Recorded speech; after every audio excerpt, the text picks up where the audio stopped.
Hello friends, मैं विनय राय आपका अपने यूट्यूब चैनल पीसीएस मित्रा पे स्वागत करता हूं। आज हम कृष्णा नदी के बारे में पढ़ेंगे।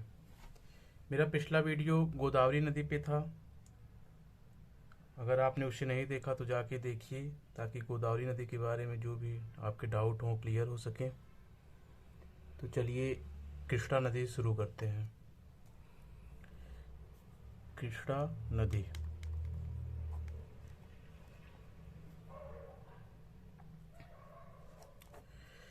कृष्णा नदी की उत्पत्ति महाराष्ट्र में स्थित महाबलेश्वर चोटी से होती है। कृष्णा नदी की उत्पत्ति महाराष्ट्र में स्थित महाबलेश्वर चोटी से होती है। कृष्णा नदी की उत्पत्ति महाराष्ट्र में स्थित महाबलेश्वर चोटी से होती है। ये आपका महाराष्ट्र है, ये आपका कर्नाटक हो गया, ये आपका तेलंगाना हो गया, यहाँ आपका आंध्र प्रदेश।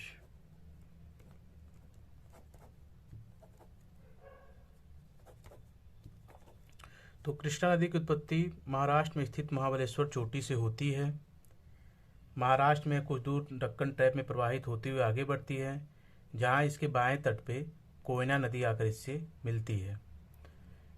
कोयना नदी के मिलने के बाद फिर पंचगंगा नदी इसके दाहिने तट से आके इससे मिलती है। पंचगंगा व दूध गंगा नदियाँ महाराष्ट्र में इससे मिलती हैं। फिर यह नदी आगे बढ़ते हुए कर्नाटक पहुँचती है। कर्नाटक में ही घाट प्रभा नदी, जो कि महाराष्ट्र और कर्नाटक की सीमा बनाते हुए कर्नाटक में आके कृष्णा से मिलती है। घाट प्रभा के मिलने के बाद कर्नाटक में एक और नदी जो इसके दाहिने तट से आके इससे मिलती है, वर्डा नदी आकर मिलती है। वर्डा के मिलने के बाद मालप्रभा नदी यहीं पर आकर कर्नाटक में इससे मिलती है। मालप्रभा के मिलने के बाद महाराष्ट्र से एक नदी जिसका नाम भीमा है, जो कृष्णा की सबसे लंबी सहायक है। भीमा कृष्णा की सबसे लंबी सहायक नदी है, सबसे लंबी सहायक नदी है। भीमा नदी महाराष्ट्र कर्नाटक होते हुए कृष्णा से आकर कर्नाटका में मिलती है। कर्नाटक में दो और नदियों की उत्पत्ति होती, तुंग व भद्रा। तुंग व भद्रा जहाँ पे मिलती हैं वहीं से इनका नाम परिवर्तित होकर तुंगभद्रा हो जाता है।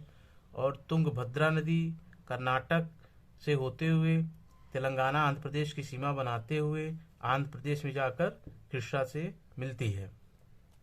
तुंगभद्रा जहाँ पर मिलती है यहीं पर तुंगभद्रा जलाशय का कर्नाटका में निर्माण किया गया है। तुंगभद्रा जलाशय का कर्नाटका में निर्माण किया गया है। तुंगभद्रा के मिलने के बाद यह नदी आगे बढ़ती है, जहाँ पर मूसी नदी आकर तेलंगाना व आंध्र प्रदेश की सीमा बनाते हुए कृष्णा से मिलती है। मूसी नदी आकर तेलंगाना व आंध्र प्रदेश की सीमा बनाते हुए कृष्णा से मिलती है। मूसी नदी के तट पे ही हैदराबाद शहर स्थित है। मूसी के मिलने के बाद पुनः इसके बाएं तट पे तेलंगाना से ही मुन्नेरू नदी की उत्पत्ति होती है, और मुन्नेरू नदी तेलंगाना आंध्र प्रदेश होते हुए आंध्र प्रदेश में आकर कृष्णा से मिलती है। और कृष्णा नदी आंध्र प्रदेश में प्रवाहित होते हुए बंगाल की खाड़ी में गिर जाती है। बंगाल की खाड़ी में गिरती है। कृष्णा नदी की कुल लंबाई 1401 किलोमीटर है। कृष्णा नदी की कुल लंबाई 1401 किलोमीटर है। यह भारत के 4 राज्यों में प्रवाहित होती है। 4 राज्यों में प्रवाहित होती है, जिनके नाम महाराष्ट्र, कर्नाटक, तेलंगाना, आंध्र प्रदेश हैं। इनके नाम कर्नाटक, तेलंगाना, आंध्र प्रदेश हैं। कृष्णा की जो बाएं तट की पहली सहायक नदी है कोयना, कोयना नदी कोयना नदी को महाराष्ट्र में महाराष्ट्र का जीवन रेखा कहा जाता है। कोयना नदी महाराष्ट्र की जीवन रेखा है, जीवन रेखा। यही लगभग महाराष्ट्र में सिंचाई के सारे काम कोयना नदी से ही किए जाते हैं।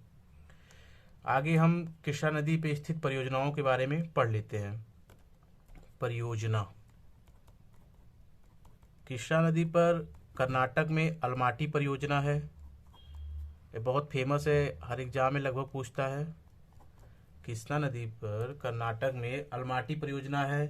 तेलंगाना में श्रीशैलम परियोजना है। तेलंगाना में श्रीशैलम परियोजना है। पुनः नागार्जुन सागर बांध कृष्णा नदी पर ही स्थित है। नागार्जुन सागर बांध कृष्णा नदी पर स्थित है। यह आंध्र प्रदेश और तेलंगाना की संयुक्त परियोजना है। आंध्र प्रदेश एवं तेलंगाना की संयुक्त परियोजना है। कृष्णा नदी और कावेरी नदी यहीं से आपका महाराष्ट्र से होते हुए, महाराष्ट्र, तेलंगाना, आंध्र प्रदेश होते हुए गोदावरी नदी भी आती है। कृष्णा और गोदावरी के बीच का जो क्षेत्र है उसे केजी बेसिन के नाम से जाना जाता है। KG basin. केजी बेसिन के ही D6 ब्लॉक में, केजी बेसिन के ही D6 ब्लॉक में 2003 में रिलायंस इंडस्ट्री को पेट्रोल मिला था।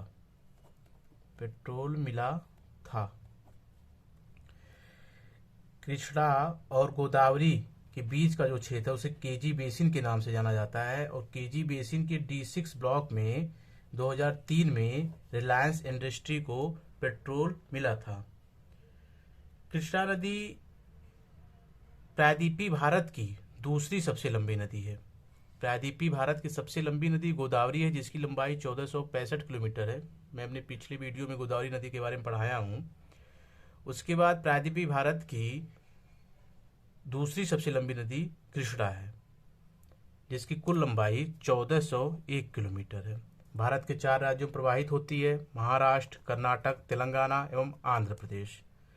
कृष्णा नदी आंध्र प्रदेश एवं तेलंगाना की मध्य सीमा बनाते हुए बंगाल की खाड़ी में गिरती है।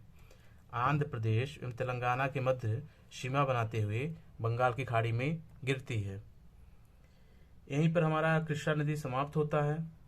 अगर आपको यह वीडियो अच्छा लगा तो प्लीज़ लाइक और सब्सक्राइब करिएगा।